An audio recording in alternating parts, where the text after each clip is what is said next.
All right, folks. I can see some folks here waiting in the chat. Hope you're ready to go. Time to fire up this live recording. We're going to do the entertainment outhouse here. Let's fire it up.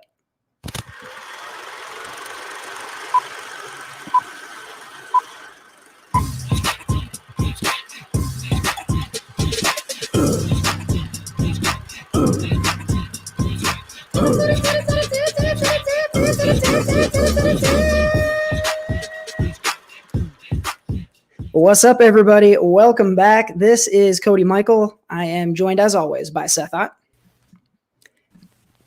Pizza time. Wow, Mr. Pizza. Hey, Seth, what's on your mind? A pizza. Yeah. Boppa da boopy. Boppa da boopy. We got a bop boop in. Our other host here, Jared Buckendahl, joins us as well.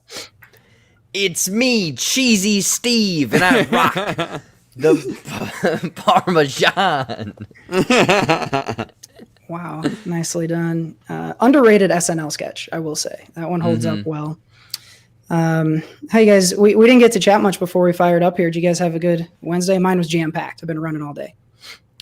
Yeah, I feel like mine, I wouldn't say jam-packed, but very busy. I'm going to be honest, I was playing some Deathloop right before this, and I was like, what if I just didn't go to the podcast? Do you think they'd notice? We wouldn't have a show definitely because would. we wouldn't be able to get on. Oh, yeah, that's true. That's true. Yeah, it would be a very boring show without you, Jared. But luckily, we've got you here. We pulled you away from Deathloop, but only for an hour. I want to shout out I100, hey, for joining us in the chat. We've got a small crew out there in the comments. Drop us a note here so we can shout you out if you're over there. This, of course, we, of course, are Socially Constipated. This is the Entertainment Outhouse. It's our weekly TV, movie, general entertainment, news and review show. Once a month, we do it live, and that's why we are here tonight. So we appreciate y'all joining us. Shout out, who do we got? John and Abby have joined the chat. Welcome to you all. Welcome. There's been a lot coming out in the last week or so. A lot of news, a lot of new releases and things out there in the sphere. So lots of stuff for us to talk about. Shout out my little brother Kyle, calling in at 4 a.m. I want to say from Kuwait, where he's at right now. So that's real commitment, SoCo fans. Give Kyle a shout out if you're out there. Lots to talk about today. Very excited to get into this episode. Before we get too much farther, let's knock out the announcement piece. First of all, want to let folks know, head out there above Jared's head to sociallyconstipatedpod.com. That's where you can check out all of our episodes. The descriptions are out there. We've got comments out there as well. If you want to join the conversation, all of our social media profiles are there as well. And it's really your one-stop shop for everything going on with the crew here. So in order to stay up to date, bookmark that website. You can also join our mailing list. If you are on our mailing list and you are in the chat tonight, go check your email. You have one. And I will leave it at that. There's some nudes. Our exclusive OnlyFans link, ladies and fellas. If you're not on the mailing list already, now would be a great time. Head out there, sociallyconstipatedpod.com. There should be a banner at the top. You can click to join the mailing list. And fun stuff. You'll be in on the joke next time, I will say. So if you really want to be a top-notch listener of Socially Constipated, then you can click on the button on the website to become an anchor wanker.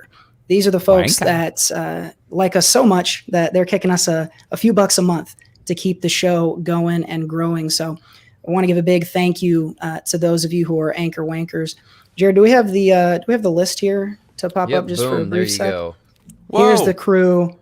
Yeah, we got a little bit of a graphic design budget this month, so we made an edit to this one. But to all of our anchor wankers up there on the screen, we thank you. And, a lot of what we do, whether you like it or not, we do because you allowed us to. So thank you for enabling us. And again, if you want to become a wanker, out there on the website. Wanker. You can click on Become an Anchor Wanker. Wanker. Quick scheduling note. We put a post out this week that said Gridiron Grunts, the football show, would be out today. Didn't get to post that today, hoping to get that up tomorrow. So make sure you guys check back if you're getting ready for week 3 before the Thursday night football game tomorrow. Football. I think that's all the boring stuff. Dum, dum, dum, dum. We're having a lot of fun doing that football show. So make sure you get over there and join us if you're following the league. All right. Well, as I said, we got a lot of stuff to get into, but we always got to get warmed up, get a little lubricated, get ready for the show that's to come. And the way we like to do that on this show is by playing some games. And so we are going to get into what is it we're playing tonight? This Hide is the sausage. This is a fun one, and hide the sausage. Hide the sausage is for in the After Hours show, which was in the link for our mailing list. In the After Hours video show. Yeah, I'll give you a hint. The sausage is under Seth's hat, so there's your clue. Ooh. Yeah, you gotta watch out for that. Let's see. Where was I headed here? Oh, we are going to play one of our favorite games and the one that easily has the most exciting sounder on the show. We are going to write a second draft. Let's do it.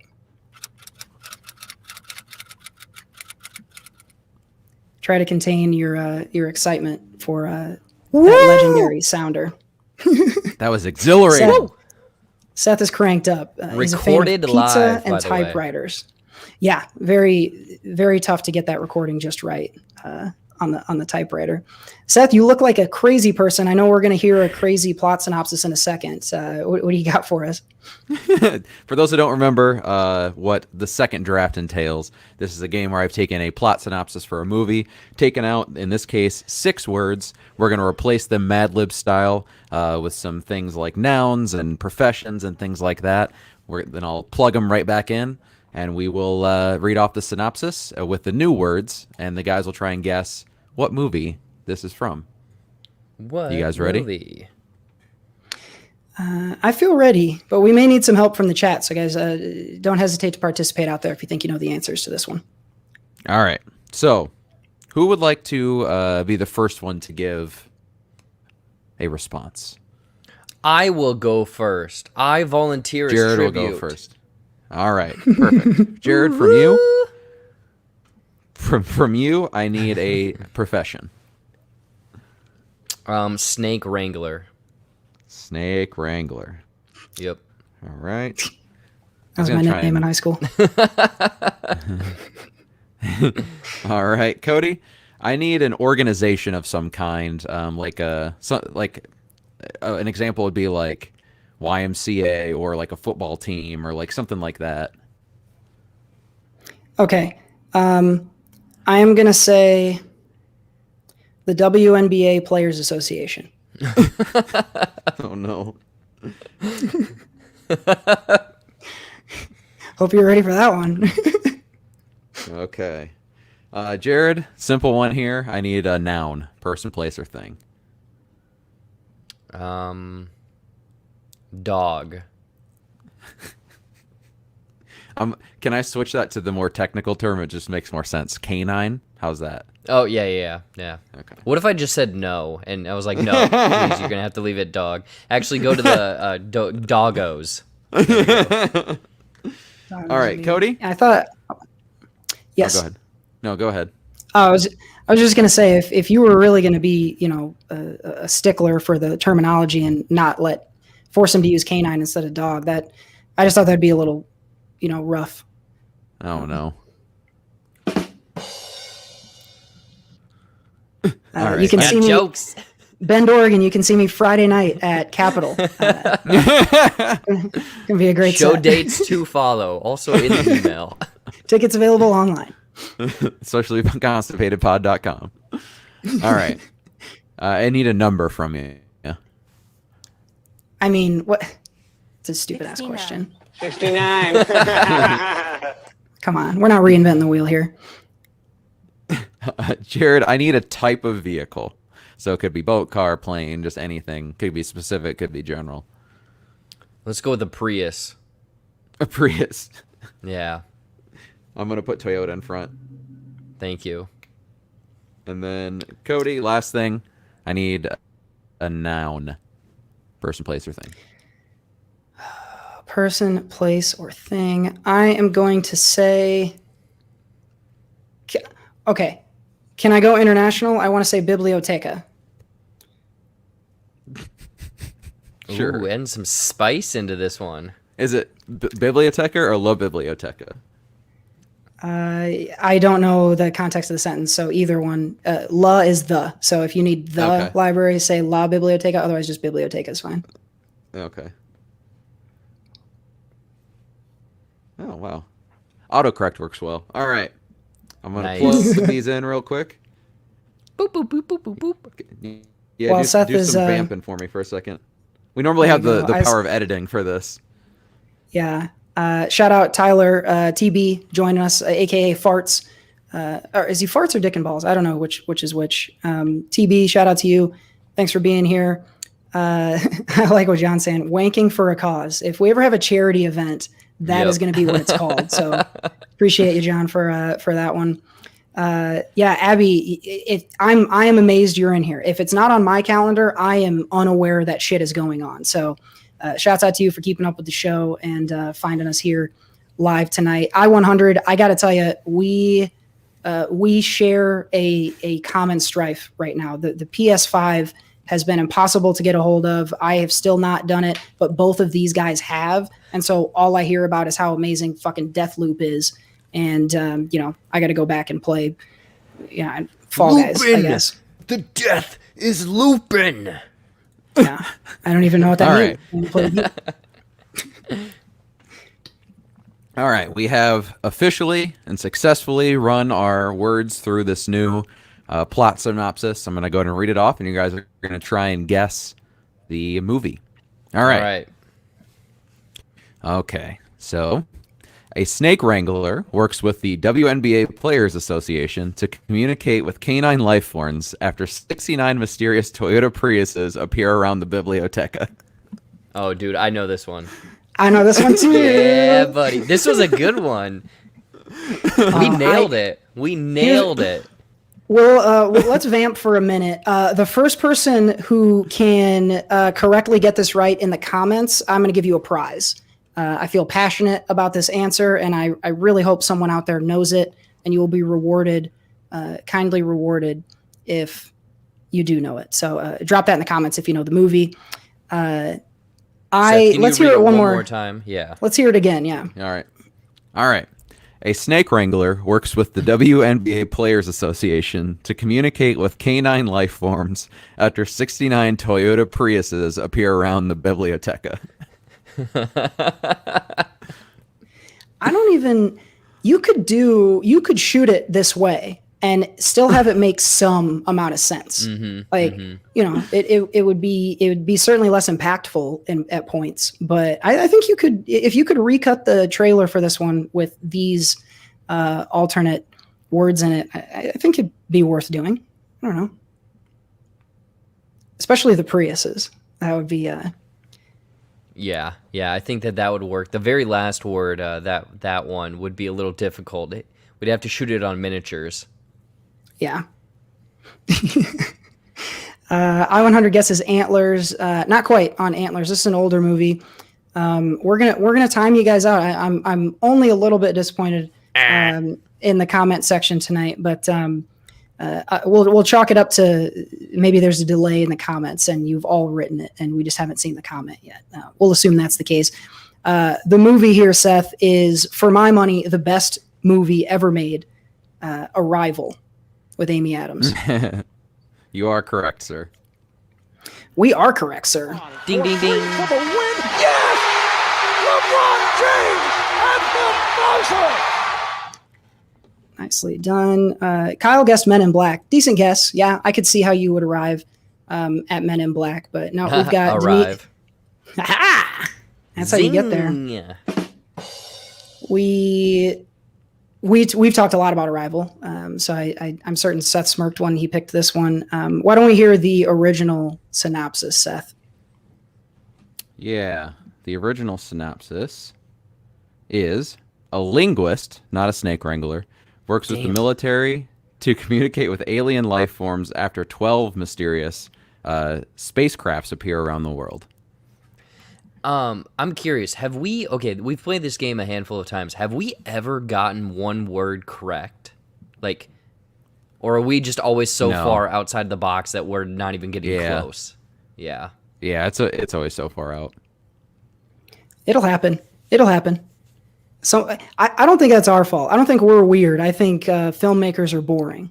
I think that's the problem. Mm-hmm. Our movies sound pretty exciting. Still saying, if they would have gotten a snake wrangler in, much different movie. Yeah, that would be if maybe Jeremy Renner would become the snake wrangler at some point in the movie. Shout out Anna. She's an anchor wanker, joined in the chat here. Shouting out the nice look for Seth. Not enough attention in the chat for Seth's outfit tonight. You look fantastic, buddy. He has a hint of the Swedish chef going on. Oh my God, he totally does. I didn't place it, but now. Big old mustache. Yeah. Oh my God. Yeah, I-100 likes Arrival, as everyone should. Arrival's old enough. Let's go ahead and give it the retro recommend for this week. I'ma take you back in time. Where we're going, we don't need roads. If you haven't seen Arrival, let me know. I'll help you watch it. I own it. Maybe I'll send it to you. Do a little, like a book club, but with Arrival. We'll send it around. That's not how book clubs work, is it? Anyway, it's neither here nor there. Seth, nicely done. Thanks for setting us up this week. But we nailed it right away. Arrival was the subject of this week's second draft. Boys. I thought I'd spice that one up just a touch. We gotta get Kyle's comment. This might be the comment of the week here. This is a good one here. Oh my God, Seth looks like he is selling beefaroni from the trunk of his car. I've never heard a more accurate statement. That's amazing. It's true. It's a bunch of cans that are dented though, so I got a pretty sweet deal on them, and then I go turn around, go up to the middle school, trade a couple Pokemon cards for a couple dented cans of beefaroni, and it's a good day. Man, some might say you're living the dream, my friend. You're my hero. You're my hero. Let's take a look. A lot of news, as we said, lots of things to talk about in the entertainment world. So let's go ahead and jump into some of the headlines in our bathroom reading. Sitting on toilet. Sitting on a toilet. All right. We are going to talk in just a second about the Emmys, which were on Sunday night. But first, I-100's hitting us with top-notch journalism. Seth, very important question here. What kind of pizza are you making if you're a pizza chef? I mean, solid deep dish, Chicago deep dish style. Throwing some green peppers, some mushrooms, some sausage, some onions. Oh yeah, give me that deep dish. Interesting. I do. Love the deep dish, the Supreme style. I thought TB had a pretty good guess with meat lovers. I know that you are, Seth, a meat lover, but not what you'd choose to cook. No, Jared and I have had this conversation before. I think we've talked about it on the show where that's right. Pizza Hut Meat Lovers Pizza used to give us the bubble guts and barf. Yep. And actually, I will say there was a stuffed crust Pizza Hut pizza upstairs. Was not meat lovers, but loaded with a lot of pepperoni. And they might reel me back in, man. I might dabble with it this weekend. Oh, it's worth a shot. Yeah, get that meat lovers.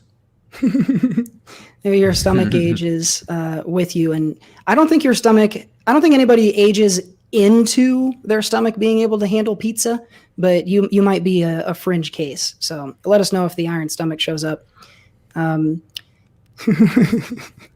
We should get a whole ASMR album of Seth just reading a menu. Like pick whatever pizza joint's menu, and you're just going to read the ingredients on the different places. Can you give us a quick example, Seth, of what that's going to sound like for when we put it out for a really expensive cost to download?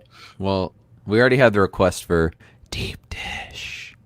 But we could also do calzone, sausage, pepperoni. But the thing is, Seth, when you're recording this, you got to change your mic so then you can go around to different sides, and then people have to put headphones in. Yeah. So then you're whispering like pepperoni in the right ear, and then calzone just whispering or crawling up their neck. Oof. I think we got something here. I've always wanted pepperoni to crawl up my neck. So. I got a guy. I'll give you his number. Oh my goodness! Wow. That's salami, Jared, not pepperoni. Oh well, bippity boppity. Bippity boppity, please don't stoppity. Keep climbing my neck with that salami. Seth, you keep whispering that. You're gonna have a lot of people out there saying, Please, show me your dick! I think it's gonna be effective. Well, we said we'd talk about the Emmys, so let's get off of Seth's privates and talk about the primetime Emmys. A lot of TV awards given out. We're going to talk about the winners in just a second. But Seth, you wanted to highlight an appearance from our favorite late night host crashing the show over the weekend. Yeah, I don't know if people saw this. Pretty brief clips, but it started off at the beginning of the night. One of the presidents or executives of the Emmys came out to like talk to everyone and, you know, I guess greet him or whatever. And Conan, who famously has not won, I don't think he's won an Emmy at all, or at least for the show itself. But he stands up. He's always snubbed, and he stands up and he's saluting him. And then he's like yelling at everyone to like stand up throughout this guy's speech. And then like the whole time he's standing there saluting him and stuff. So just kind of playing fun at that. And then John Oliver won, I think, for writing. And he first thanked Conan, you know, for, you know, his time in late night and being an inspiration and stuff. And then they went to Conan in the crowd, and he was like kind of like fake clapping. And then someone else at his table had an Emmy, and so he took that Emmy from him, and he was like, "Oh, can I have this? Thanks." And he was acting like he won it and everything. And then the last thing, and I didn't find out till later, but he went up on stage with Stephen Colbert when they won. Stephen Colbert won, I think, for like the late night show, and Stephen Colbert had asked him to come up beforehand, so it wasn't like he wasn't actually crashing. Like they this was a bit they had both come up with, and the whole time, like Stephen Colbert is kind of referencing it. He's just like, appreciate all the hard work from most of the people on stage, and most of the people on stage worked really hard and stuff. And Conan's like cheering super loud and clapping and everything. So it was funny, just like him playing off of that, like not ever really getting recognized and being done with the late night and all that stuff. And everyone is saying like he should host the Emmys. That would be so cool for him to like come back around and do that, and he would do a great job. But yeah, he's hilarious. I love Conan so much. So it's cool to see him get to like at least kind of laugh about everything. I'm not a big Emmys person, but who hosted?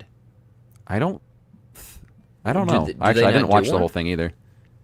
They might not have. I don't know. I don't know if they did a host or not. I feel like we would have heard.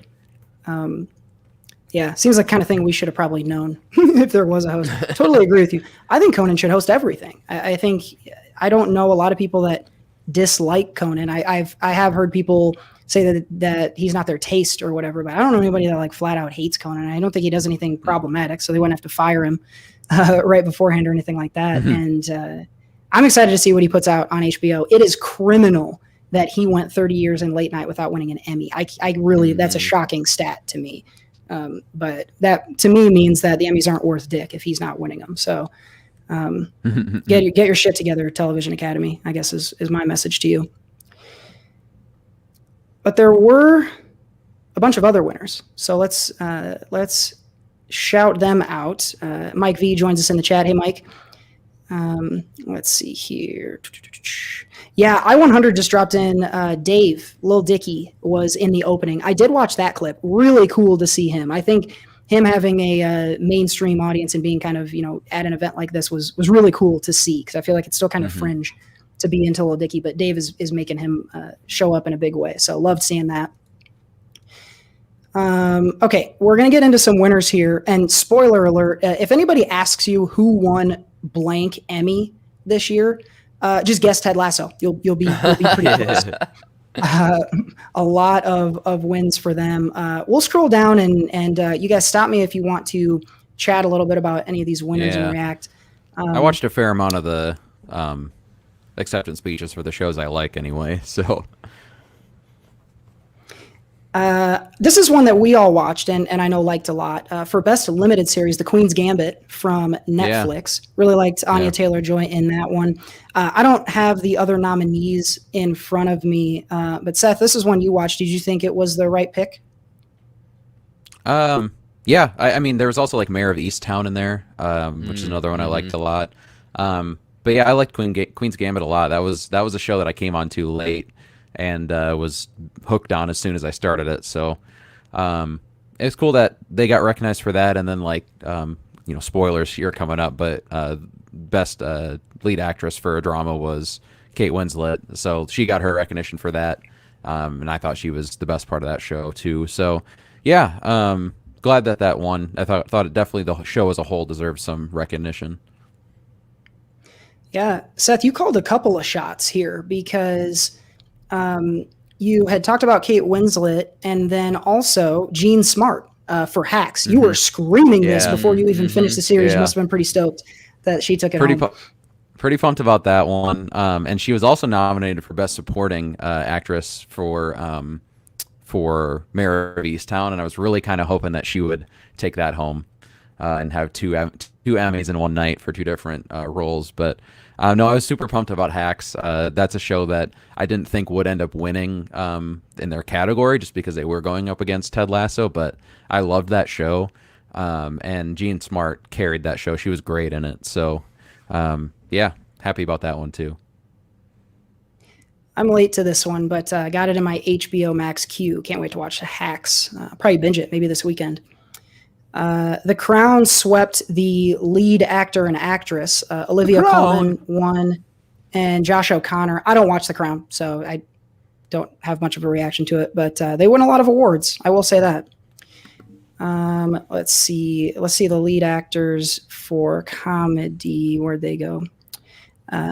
We mentioned Jean Smart a second ago for Hacks. Jason Sudeikis for Ted Lasso. I want to say this is his second win for this, and he beat out Anthony Anderson, Michael Douglas, William H. Macy, and Kenan Thompson.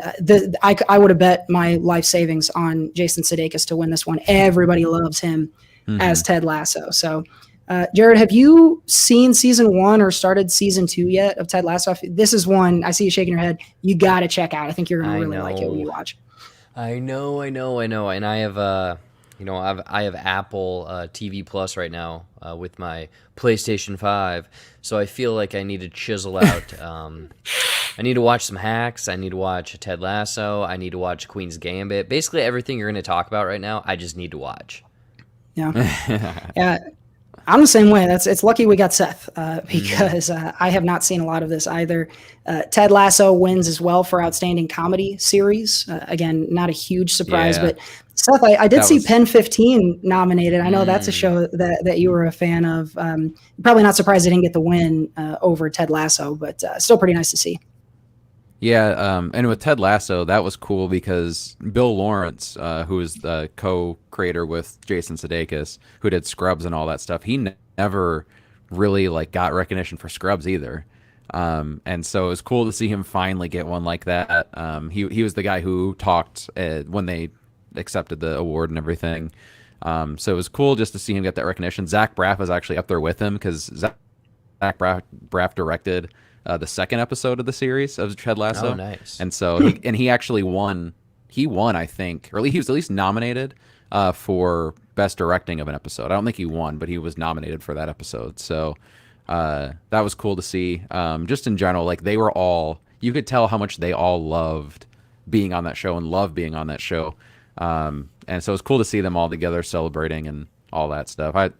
That show just in general, they've created such a cool thing, and it seems like Bill Lawrence always does a good job of that on his shows because he's still best friends with Zach Braff and Donald Faison. So just cool. He seems like a cool dude and a great showrunner. Yeah.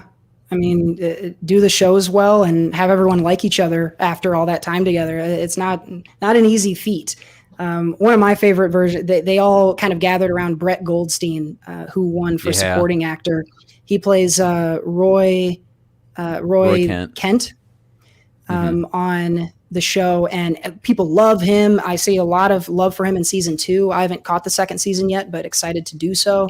A lot of people loved him, and it's just really cool. The whole cast and crew kind of surrounding him and celebrating him. So that was a fun one to watch. Ted Lasso was half of the nominees for supporting actor were from that show. So they had the odds in their favor. Got to give a shout out to Marley in the chat. Appreciate the super chat there. I will say I have the opposite opinion on you on this one, Marley. I watched a few episodes of Mythic Quest and it did not grab me. But Ted Lasso, as you get deeper into season 1, Abby's a fan of Roy Kent and says he gets a lot of time in season 2. So I'd encourage you to keep up with Ted Lasso. A lot of fun to be had there. But Mythic Quest, definitely. If you haven't heard of this one, it's around a video game studio, kind of a workplace comedy. But it's got its charms, but didn't stick with me. Who's next here? Hannah Waddingham. That's another supporting actress in a comedy series as well. It's another Ted Lasso. Yeah. And with Brett Goldstein, if you have a chance, go check out his speech. I didn't see it live, but I saw there was a video on Twitter that there was uncensored because he swore a couple times, and he was just so happy to win it. He seemed like he was just so grateful and happy to be a part of it, and got a little emotional and stuff. So if you're gonna check out some of the speeches for the show, that's one that I recommend for sure. Yeah, I did see that one. It's pretty funny. I always like when people are genuinely, when they give their speeches, genuinely like appreciative, and in some cases like overwhelmed at what's happening. And he's one of those cases. You can tell he actually appreciates it, and not all these guys. Kyle, you're not getting my Apple TV password because I don't have one. Let's see here. Got some directing stuff. Hacks Crown. It's a lot of the same stuff. The I May Destroy You. Michaela Cole. That was another speech that I'd encourage people to go watch. I May Destroy You was on HBO Max, and I don't know much about the show, but I do know, or at least someone please correct me if I'm wrong on this, but I do know that in the it was really big in the LGBT community and had a lot of support from the show, and apparently was very good. I have not seen it, but the speech that was given was really nice, talking about representation and what that means in TV and film. So that's one I would recommend that people go check out. You mentioned John Oliver already, and those are kind of the major highlights. Do you guys feel like there's anything I'm missing that you wanted to shout out before we go on from the Emmys? What about Wanda Vision? They didn't win anything that I've seen. Yeah, no, they did not. Which, they did not. I mean, do you... I know Seth, you're always saying that the MCU is Saturday morning cartoons. So I think I know your opinion on this, but I'll ask you, Jared, do you agree with some of the Twitter contingency that thinks WandaVision should have won? There it seems like once or twice a year there's, this MCU movie should be getting awards, and we saw Black Panther nominated a few years ago. Do you think the MCU should be in that category? Is it gatekeeping to keep them out of that category, or is it maybe unreasonable for the fans to suggest that they should be considered for these major awards? I don't think that, sure, they can be there, but I think that, and again, I am speaking just off of what you guys have said via these TV shows and what I've seen on Twitter and whatnot, but, there was some heavy hitters this year and whatnot. Sure, WandaVision was like this, cultural type thing when everyone needed it, but when you go back and kind of look at it, it's the people that claim that it needs to win need to watch more TV, is what I'm gonna say. And I'm not saying it should have won. I don't know. I don't watch TV that much, so I just had to point at it because that was pretty much my whole timeline of people complaining that it wasn't winning anything, and I'm like, yeah, but I've heard this show was like literally a 10 out of 10. Yeah. I think you nailed it. If those are your picks, watch more stuff. And if you need more stuff to watch, ask Seth, because clearly he's got the same taste as the Academies, because he always does so well at picking the winners here. Yeah, when are you going to be on the voting board? Yeah, how long? Yeah. I applied. They said maybe in 2032, but we'll see. That's so soon. They did send him a consolation pizza hat, though, That's true. to make up for it. So I think you're coming out a winner here. This is the Academy symbol, actually, up here. Oh, wow. There you go. That's great. Wow. I guess you could say the TV Academy reigns supreme. Oh, no. Again, Friday night, Bend, Oregon, Capitol. I will be there. Tickets available online. Go check it out. Mr. I-100 did correct me on I May Destroy You. So it's based on the actress's real life when she was the victim of a sexual assault. And so, yeah, pretty heavy source material there. But that did get a ton of support and a lot of love for that win. So Kyle doesn't give a fuck about Wanda Vision. CBS's mom, Kyle feels like, was a snub. I think that's Anna Faris and Allison Janney. I don't even know if that's still on. I don't think so. Yeah, Kyle, tune in tonight for that and Two Broke Girls, and you'll be living in 2017. And 2.5 Men, new episode. 2.5 Men. There you go. Oh, man. Let's see here. Okay, let's wrap our Emmys discussion up there. Let us know in the chat any snubs that you wanted to call out. But that's the Emmys wrapped up. I do want to consult another list here because I got something dropped into my Google feed this week, and I thought it was relevant to this show. As listeners will know, I think collectively, this is fair to say, our favorite genre for the three of us on this show is the coming of age genre. A lot of nostalgic, emotional connection to some of those stories. And I got a pop-up, and it was the top 50 coming of age movies ever made. I'm not going to run this whole list down, but I'm looking at the page. You guys can't see this, but I've got the top 10 on this page. Some of this top 10 are movies that I know you guys are aware of. Do either of you want to take a stab at some of our top 10, according to Film School Rejects, top 10 best coming of age movies? I'm going to say Booksmart is in the top 10. And say that's probably in there. Is I it? will say Booksmart, I would put it in my top 10, not in this top 10. I'm not sure where it is on the maybe list. it's too recent for them. Yeah, there are a lot of classics. Kyle suggests Superbad, which again I would put near the top of mine. Also, not That's in on the there. top 10. Okay, I guarantee. Ferris Bueller's. Okay, yep, that's a good one. Ferris Bueller is on the list here. That comes in at number 7. That's a I would nice pick, say Seth. Breakfast Club. The Breakfast Club is number 3 on the list. Can you beat me, Seth? Get one or two. Let's make a game out of this. Let's see here. I can tell you, I don't think you will get 2 or 1 because I don't think we've seen those 2 movies. Okay. Yeah, But but I'm there still. is a. How about Go ahead. Fast Times at Ridgemont High? Is that on there? Ooh. I'm sure it's on the list, not top 10. Okay. Give you 2 more guesses, and I'll reveal the top 10. Okay. A couple. I'll give you the hint. I will give you, Seth.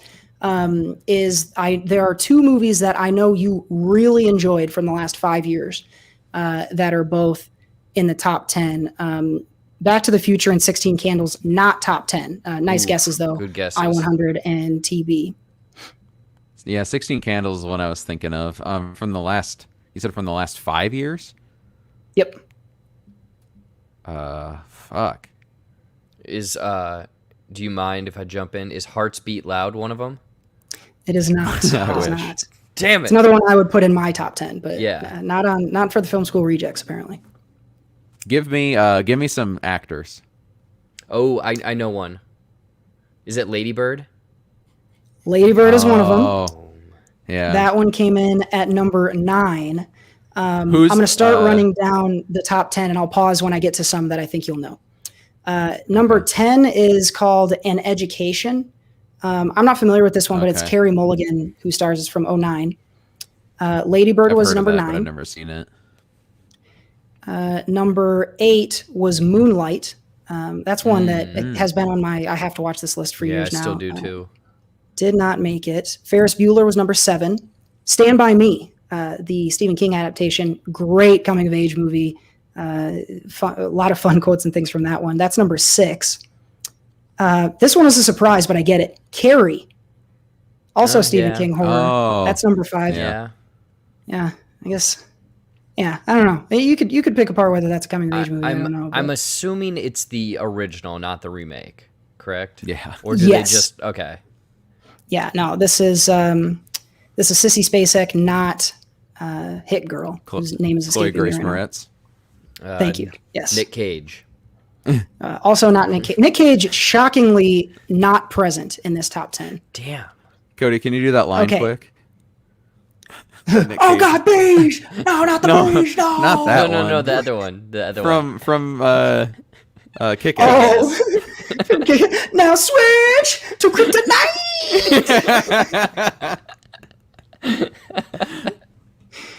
A lot of people don't think I got a Nick Cage impression, but that one is fucking great. I will tell you. Awesome. Okay, we've arrived at number 4. This is one. This is the other one, Seth, that I think you're aware of. I have a couple of hints that I think will give it away immediately. But do you have a stab you'd like to take at what number 4 might be? Give me an actor in it. I don't know that I can. What year? 19? 2019? Yeah. Jared, do you know? I mean, I want to guess, but is it 8th grade? It is 8th grade. Okay. Was Shout that out- 2018? I'm not sure. I It don't could know, be yeah. 18. Shout out Kyle, though. He got this in the chat. I had to play it cool. I don't want to give you the point, but Kyle did get it first. So Give it to very him. nicely done with that one. But yeah, number 4 on the list. I was surprised to see that so high. Yeah. 3 was The Breakfast Club. 2, The 400 Blows. I don't know this one, but it Nice. sounds like Seth's Weekend. Yeah. That's really definitely that. a coming of age movie. Oh, there he goes. Uh-oh. I am the queen. Oh God. It's a foreign one. Number 1, this is one that constantly is near the top of my why haven't I watched this yet list. City of God. Set in Brazil. That one's a foreign language. Everyone who I've seen, who I know that has seen this, loves it. Mike Hass, a friend of the show, has been recommending that to me for a long time now. So those are the top 10 coming of age movies. We'll link the list, full list, if you want the entire 50. Lick the list. I can tell you pretty much everything you guys named is in the top 50 somewhere. But yeah, I thought that was a fun one that I wanted to share. Let's switch from looking back to looking forward, though. We were talking earlier this week, big week as we flip the calendars next week into October. It is spooky season, folks. Spooky. Yeah, movie news is in the festive mood. Jared, we got a couple of announcements for some upcoming spooky films that I think folks are going to be excited for. Yeah, I'm not too aware of this first one, but what they're making a Paranormal Activity. Is it like a reboot, like a sequel reboot almost? They're saying, I think. yeah, it's Paranormal Activity Next of Kin is what it's called. There's not any plot details out. This was just announced. But it's coming out soon, though, isn't it? Like in February, March, right? Yeah. No, it's coming out in October, at the end of October. Oh shit! It's coming that soon. Yeah, on Paramount Plus. So it was supposed to be in the theaters in March, but then they decided to move it up and put it on Paramount for the October season. But yeah, it's my understanding is it's still within the same universe, just with different people. So it's technically a 7th entry, because they had like that marked ones, which ended up being connected, but wasn't billed as like a direct sequel. And so I think this is probably going to be similar. Have you guys watched all of these? I haven't seen a single one. I've seen them all. Yeah. Yeah. The last, I think the Ghost Dimension is the last one, and the big selling point on that is you're gonna see the thing you haven't been able to see this whole time, you'll get to see it. And that was a little bit of a okay, I guess you could say that, but I did not like the last one. I will say that much. But the marked ones, the spinoff, surprisingly, I really enjoyed that one. I thought that was cool. So if they go that route and find an interesting way, like they did in marked ones, to connect it to the main series with plot twist, it could be a rewarding watch. They must have confidence in it. They moved it up and put it on Paramount. So we'll see that one in just a few short weeks now. The other one, Jared, for folks of the anthology horror, you and I were very stoked to see that we got another entry in this series. Yeah, kind of similar to the Paranormal Activity, but there's this franchise that again is like kind of an anthology film series, VHS, and there's the first one, the second one. I think I've seen both of those, Cody. I don't know about you, but then there was the third one, which was viral. I haven't seen that one, but now they're doing another one, a fourth one, but it's really cool because it's VHS 94, so it's going to be like that 90s aesthetic, kind of that grainy film, the static and whatnot. I don't know when and where this is dropping, but that franchise, I am not a fan of, horror. I've mentioned it many times, and spooky stuff, paranormal, but I really like the kind of unique ideas that these people bring into essentially these kind of short films almost, and then piece it together with a cohesive narrative through. So I'm looking forward to it, just to kind of get that 90s aesthetic, but also that creepiness of hopefully the first two VHS films. Yeah, I love these. If you're a horror fan and you haven't seen VHS, any in that series, high recommend. They do horror very effectively. They do unsettling, they do gore, they do just outright fucking shock. Gore! Really good stuff in there. And if you hate one of the stories, just wait 10 minutes and another one pops up. So it's pretty fun. And that's the cool thing is that, like, it's kind of a grab bag where you're not too invested in, I guess, one full story if you're not liking it. So going back to 1994, I won't make you de-age, but if you were living in the year 1994, anything come to mind that you would base a horror story around? You guys got any scary memories from the mid 90s? Like personal ones? I mean, I remember seeing Leprechaun for the first time. That scared the crap out of me. Obviously, you were haunted by Chucky. Yep, Chucky scared the crap out of me as well. Gremlins did, Critters did. Basically anything like little creature-like, I think, would be something that would be like scary for me. Those were popular at the time. Seth, maybe a horror movie around the origins of the Undertaker. Maybe that would be. I don't know if 94 is close on the dates, but maybe you can correct me there. But. I do remember being afraid when I was a kid of Ivan Ooze from the Power Rangers movie.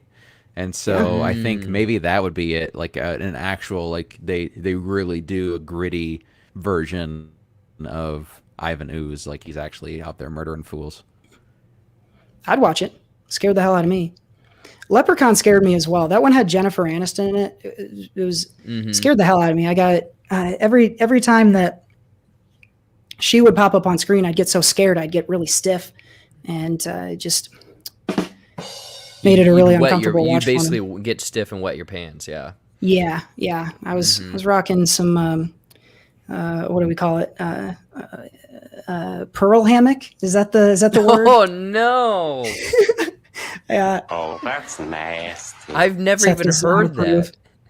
I heard it recently and I threw up when someone said it. Yeah. I better pay it forward. Quick thing. This is actually premiering on Shudder. On October 6th, so 2 weeks.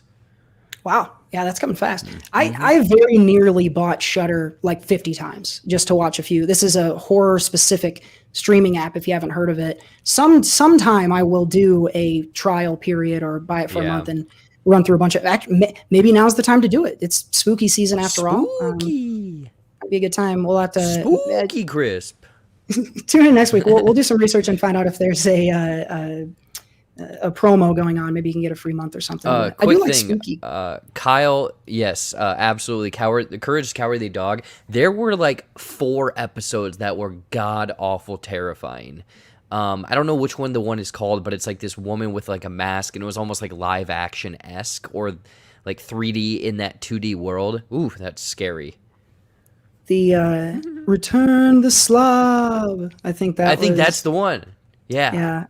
That one's creepy as fuck. Yeah, that's a pretty good boogeyman. Abby was afraid of Are You Afraid of the Dark? And that's justifiable. That one always scared me. I don't think I've ever actually watched an episode of that, but I did rip off their sound for a sounder.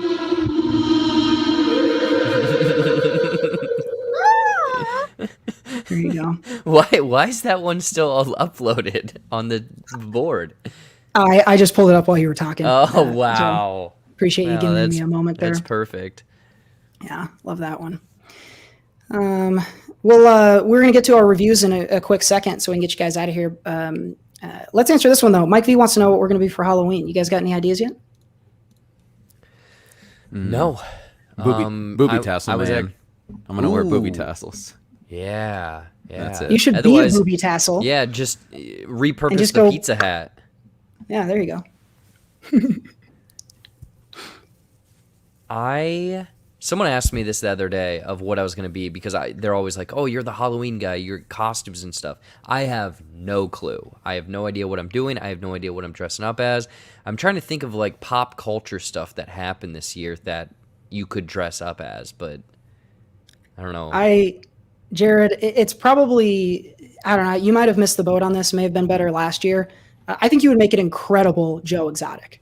I honestly think would be top-notch stuff. Well, we'll have to. I think you got a few weeks to think about it, though. Based off puns, I think you should be co-exotic. And you already kind of got a little bit of a stash going, so you could just grow it out a little bit. I'm always co-exotic, baby.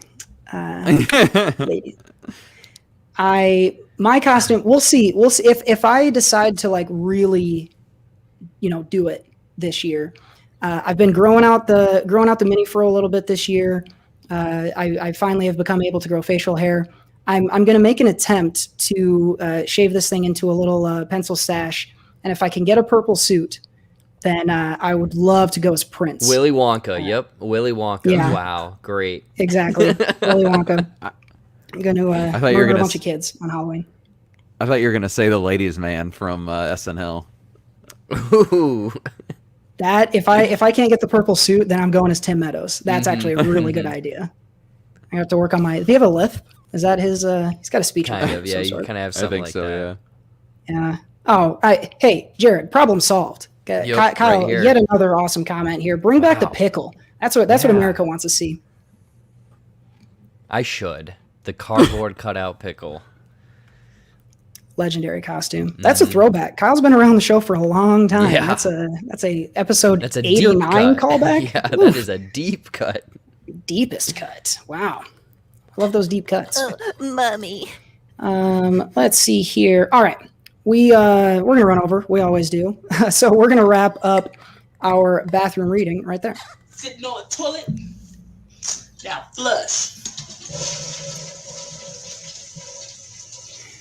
Hey, shouts out Marley, super sticker in the chat. Thank you. Booyah. Show me the money! That one's for you tonight, Marley. Let's take a look at some of the movies and shows that have come out over this last week. We're going to get into this week's reviews. If I can find the button. Mom, what do you think? I love it! I hated it! All right. This happened completely by accident, but I have realized that there's kind of a police theme going on in our reviews this week. Seth, let's start with Brooklyn Nine-Nine. We had a long-running show. I think this was the 8th season series finale. Showed up this last week on NBC. Of course, the show started on Fox, made the move to NBC a few seasons ago. Andy Samberg and the crew. This was an interesting season of 9-9 for the finale. They took on a lot of kind of the relevant recent social topics around the police. They took on race. They took on police brutality. They took on defund the police and reform, all in ways that, to me, while at times feeling a little like, come on, in general was pretty effective. And I think, I don't know what the word is that I want. It seemed like they handled it with respect all of those topics. And in between all of that, I laughed as hard as I've laughed in any of the seasons so far. I think this was nice. Capped off by what I think was one of the very good finales. They did a lot to kind of subvert the idea of the finale, and I think left us in a really nice place, feeling good throughout the show. So I, as a long-running fan, I've been watching the show since the beginning, Seth. I really enjoyed the final season. I thought they capped it off well, which is hard to do. Do you agree? What do you think of the last season for 9/9? Yeah, I think definitely felt rushed. They were doing 2 episodes a week for not long. Oh, wow. So I think it was only like a 12-episode season or something. I don't think it was super long. I think basically NBC just wanted to give them an opportunity to, finish it out, and maybe make a few statements along the way. With the finale itself, liked it a lot. I think they did do a good job, or they did it interestingly in that they did a ton of callbacks, but in ways that made sense and were funny. And then there's one moment right at the end of the show that is one of my favorite just interactions between, like, kind of like one of those things where they take the entire series and like wait till this moment to finally give you an interaction that you've been waiting for, and it was perfect. It was absolutely perfect, and there was even like some jokes that I was kind of waiting for that they nailed perfectly at the end. So I really loved especially the last like 20 minutes of it. And I think with the stuff with the social justice stuff and reform and things like that, it allowed the show to give them all an out in one way or another, or at least give some of them an out one way or another, where it made sense why the show would be ending in that spot, which I thought was kind of cool. They did a good job of tying everything in and making it making it make sense with the show. So, I enjoyed it. I thought they did a really good job and gave us some good surprises and the emotional moments that I think the fans of the show have been waiting for in certain areas. Yeah. I-100 and I-100 agrees. Really sad to see this one go. Don't be surprised, though, if a spinoff shows up from 9/9. It would not shock me at all, but who knows? Hard to tell what's going to get greenlit these days. All right, so Brooklyn Nine-Nine in its entirety is available on Hulu right now, so you can go check that out. Switching gears here, Jared, let's go to you. This is a release, I believe, of today out there on Disney Plus, mashing up Star Wars, one of our favorite properties, with the world of anime, which interesting mix. How do you think it landed? Yeah, this is called Star Wars Visions, and literally it's like fresh. It is still piping hot on the Disney Plus platform. Ooh. And Cody, like you said, it is Star Wars, it is anime, boom, smashed together. Star Wars or Disney or whoever got a hold of, I think 7 different well-known anime companies. So each of these episodes is unique in the coloring, the animation style, the music, the score. Like, that was the one thing that really worked for me, was each of the unique kind of scores in each of these episodes. And again, it's kind of bite-sized content where each of these episodes is like 12 minutes. I think the longest one was about 22. So in total, if you want to watch all 9 episodes, maybe 3 hours. It was a pretty quick watch. And again, they kind of fly by, each, having their own, kind of unique spin. I would say if you want to give it a try, watch episode 1 and 2. I think that's going to be the 2 dynamics that you're going to get, from more serious kind of dramatic storytelling to more kind of lighthearted and fun, almost childlike. I think that this is the best thing that Disney has really done for Star Wars in a long time. Mando season 2 really worked for myself, but there were a handful of episodes here or there, or certain things that they did with characters. I think that what they did here was, we hired you, go and make whatever the hell you want, because it's not 100% confirmed whether or not this is canon. They do reference certain events that are, big in the movies and whatnot, and they even specify that, like, hey, these episodes take place after episode 9, these ones take place between 3 and 4, but it's kind of dealing with characters that you've never seen before. These are completely unique new characters.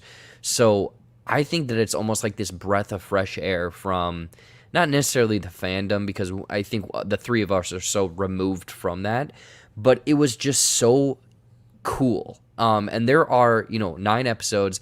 There are probably 3 that I'm going to go back and rewatch constantly just because of how cool the quick storyline is. But then, like I said, that music and whatnot. Also, like, just anime is crazy, over the top. Again, I'm not an anime fan, but like an umbrella lightsaber with like 10 lightsabers that spins around. Like, what else do you need? Yeah, that's all I need. If it's raining, I'm going to chop those goddamn raindrops in half with my lightsaber umbrella. This is we talked a week or 2 maybe ago on the Outhouse about the MCU getting into some sort of genre-based stuff and really mixing it up within its own world. This feels like a really good example of that for Star Wars, and I think this is what Disney should be doing with Star Wars. It's a sandbox in which to tell new stories, and the more they can give us fresh takes on things from that universe, I think people are going to respond really well to it. TB says he's going to go and check it out tonight. This is on my list as well to watch, and hopefully fans of anime will make their way to Star Wars, and fans of Star Wars will make their way to anime. And it sounds like it's a really good example of both of those things. So this is available on Disney Plus right now. So if you've got my password, you can go and check out Star Wars Visions out there right now. Alrighty, Seth, we continue our police theme for this evening with a film that is not about police, set in Louisiana. I would be surprised if there's a cop in it at all, but it does have blue in the title, so I think it fits the theme. Well, there is correctional officers, so there definitely are some policing in this one. Jared, did you see this one?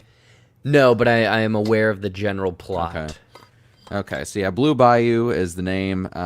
So yes, the blue theme. So this stars and was written and directed and stars Justin Chon.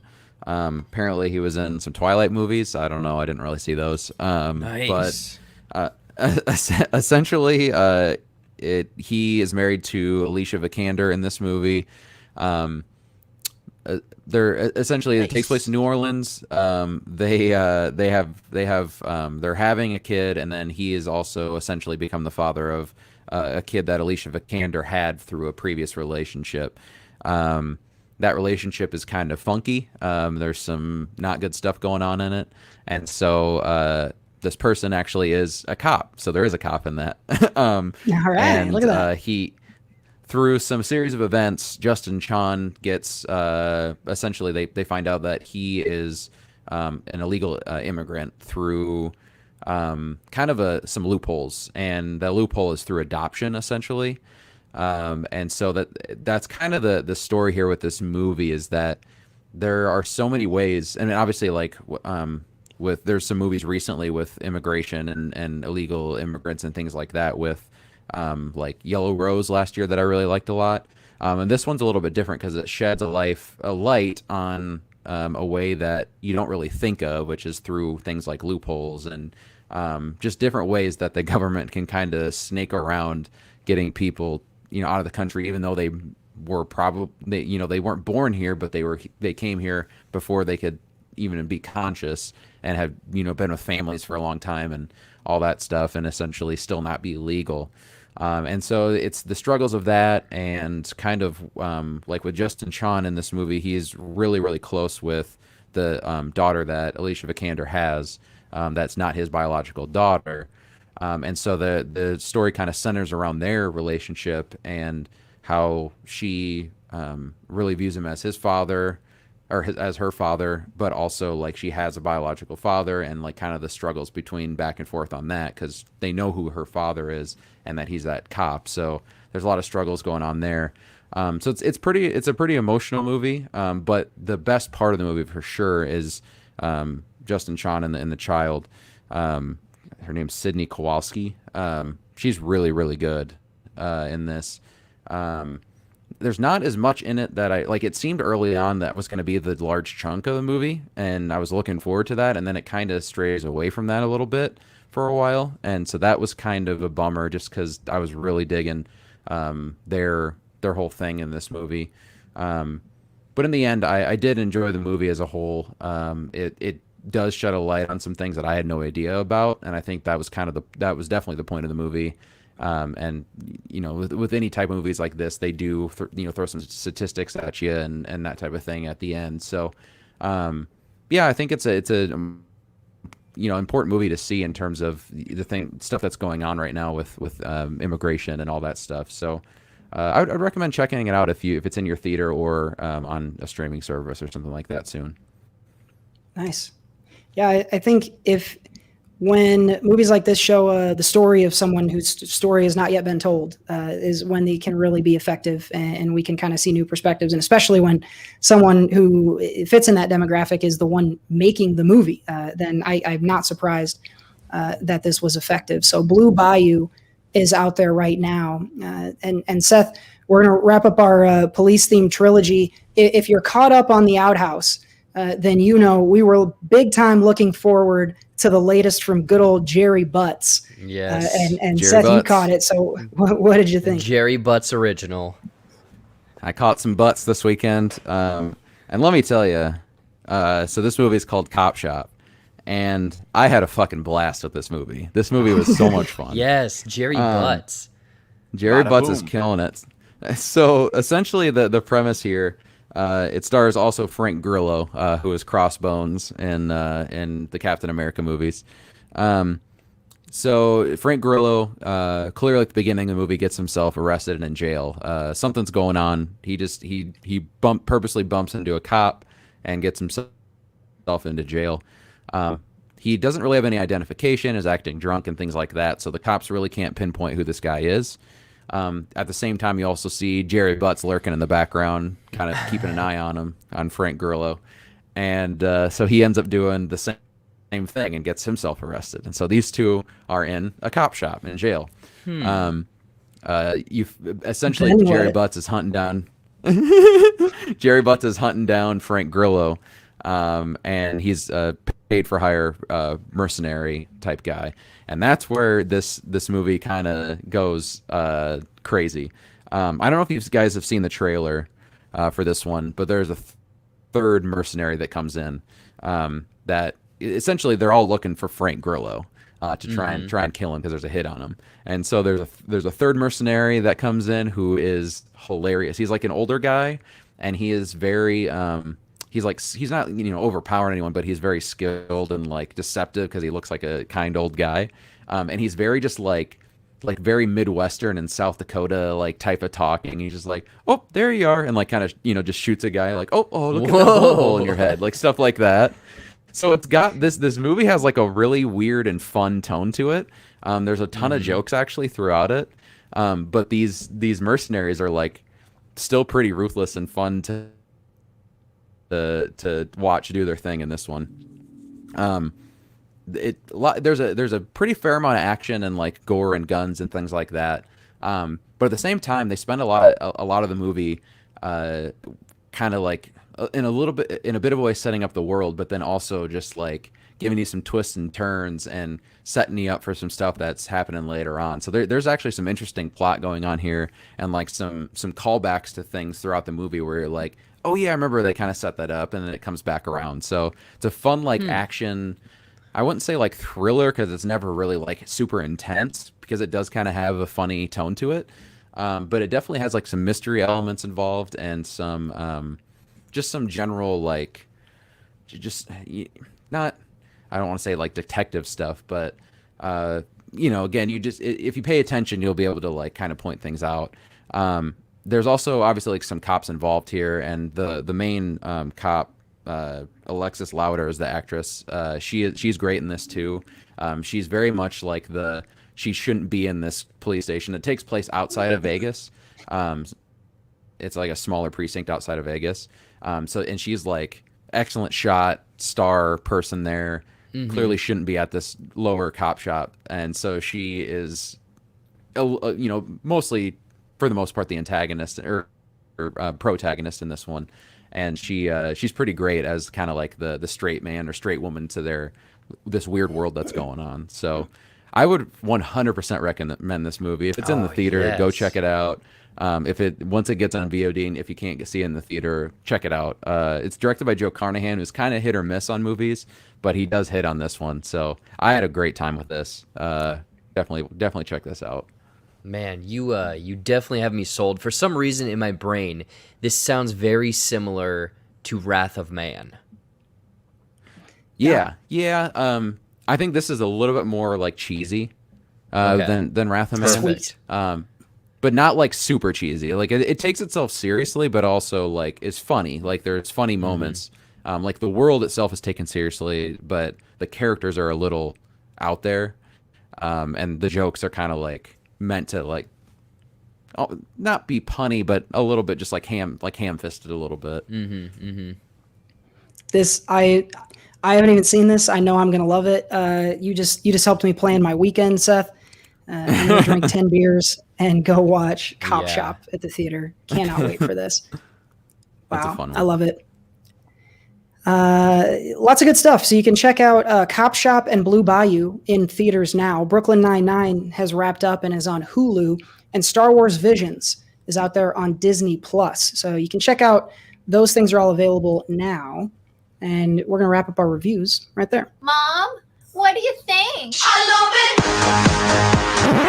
I hated it. All right. Before we start thinking about wrapping things up here, Jared, it's a light movie weekend, but I want you to run the folks down what's coming out in a few days here. That just happened. That's not the right one. This is.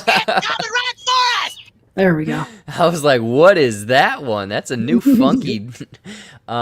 This weekend coming soon to the movie theaters. It's a pretty light weekend, so I would say go check out Cop Shop. Aside from that, though, there is Dear Evan Hansen, what is, I guess, a popular, or it was a well-known musical on, I'm assuming, Broadway, that they are now bringing to the main big screen, where a 32-year-old is going to high school. I have not seen the movie. I don't know if, thumbs up, thumbs down. I don't know. Might check it out. I guess if any of that jumps out at you, check it out. It has, Ben Platt? Is that his name?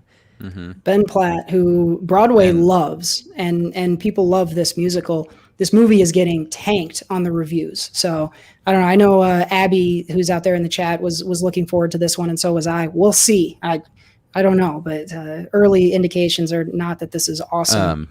But I am excited that 32-year-olds are playing high schoolers, because that still leaves room for me to start an acting career. So I'm in favor. And this also has, in case you were wondering why I chose Arrival earlier, Amy Adams is in this one as well. So Good call. Caitlin Deaver as well from Booksmart. Yeah, Good call. Also, just one. This not movie wise, but streaming. If you like horror and whatnot, there's a series on Netflix dropping this Friday called Midnight Mass, I believe. I don't remember. It's the same dude that did Dr. Sleep. I can't think of what his name Mike is. Flanagan. There we go. Thank you. So if you want some spooky vibes, check that out this weekend. I have not seen it, but I might try to tune in for it. Nice. and I think I will be going to see. They're playing Eyes of Tammy Faye here, so I think I'll be going to that sometime in the next week. So I should be able to review that next week. Nice. Yeah, keep an eye out for Eyes of Tammy Faye, Midnight Mass, and Dear Evan Hansen coming out this weekend. We'll review some of that next week. It's coming right for us. All right. Mike, I'm standing because I just got a new standing desk, and I was sitting all day, so I thought I'd stand for the show. That's it. Pretty boring answer. You should have said you're training for an hour-long set. I should have. Yeah. And I got to tell you, I am falling apart. I don't think my body's ready for an hour-long set. So let's get this thing wrapped up and get you fine folks back to your evenings here. Before we go, though, we got to leave you with one more thing. But I'm down to one more thing. My one more thing, it's not really movie related. I guess here's what I will say. I am very much looking forward. I'm glad that Seth has given me the bright idea to really just kind of cut it loose and go check out Cop Shop and turn the old noggin off for a little bit. I'm feeling pretty burnt out today, especially. I had a really long day. I had to do a lot of stuff. And it's really fun to get to cap my day off with all of you fine folks and have some laughs and talk movies. What I would say is two things. One, listen to your body. My body's been telling me I need a break for about 2 weeks. And today was the day I was like, you know what? I definitely fucking do, because I am exhausted.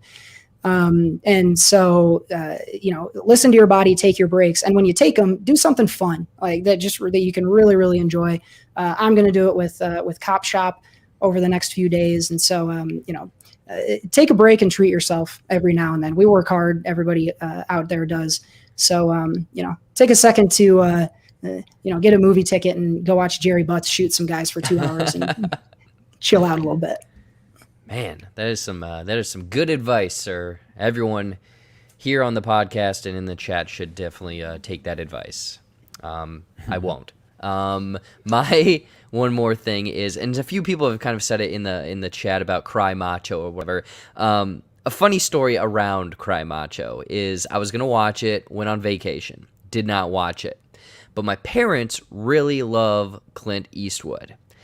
So I get back from my flight on Monday night, and there's a video that was sent to me from my parents or my mom, and they did the most cute, adorable review saying, because they knew I couldn't go. So they're like, welcome back to JBuck Studios. We're talking about Cry Macho.